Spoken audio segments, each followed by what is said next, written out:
मुख्यमंत्री शिवराज सिंह चौहान ने काटजू अस्पताल के नवनिर्मित भवन के लोकार्पण के अवसर पर कहा कि ये बात सच है कि मध्य प्रदेश में संक्रमण नियंत्रण में दिखाई देता है, लेकिन दूसरा पहलू मैं दिखाना चाहता हूं। देश के कई राज्यों में कोविड संक्रमित मरीजों की संख्या बढ़ना शुरू हो गई है। खतरनाक डेल्टा प्लस वेरिएंट दुनिया के कई देशों में कहर बरपा रहा है। इंग्लैंड फिर लॉकडाउन की स्थिति की तरफ जा रहा है। सीएम ने कहा कि युद्ध स्तर पर यह अस्पताल बनकर तैयार हुआ है। हम सब मिलकर कोविड से निपटने के लिए युद्ध स्तर पर तैयारी कर रहे हैं।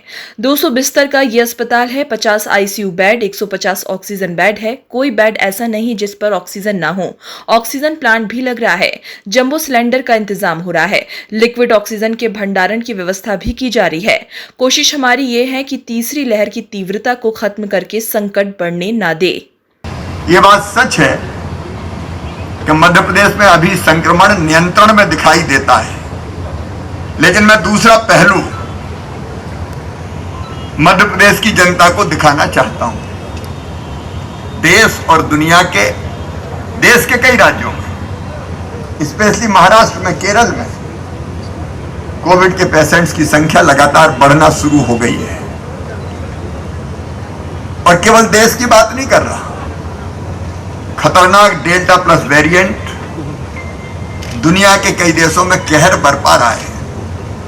इंग्लैंड फिर लॉकडाउन की स्थिति की तरफ जा रहा है। 26,000 से ज्यादा केस रोज।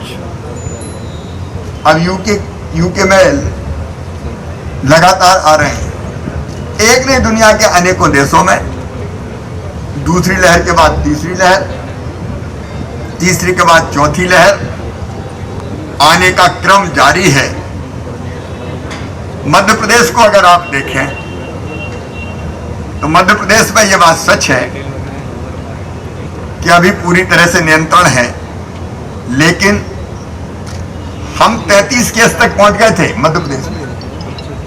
3 दिन पहले मध्य प्रदेश में इतने ही टेस्ट पे पॉजिटिव केस आए थे 33। उसके बाद बढ़ के हुए दूसरे दिन 38, तीसरे दिन बढ़ के हुए 40 और आज बढ़ के हुए 43। देखो, जो सच है उससे अवगत कराना मैं मेरा परम कर्तव्य मानता हूं। EMS टीवी के लिए भोपाल से अजय सोलंकी की रिपोर्ट।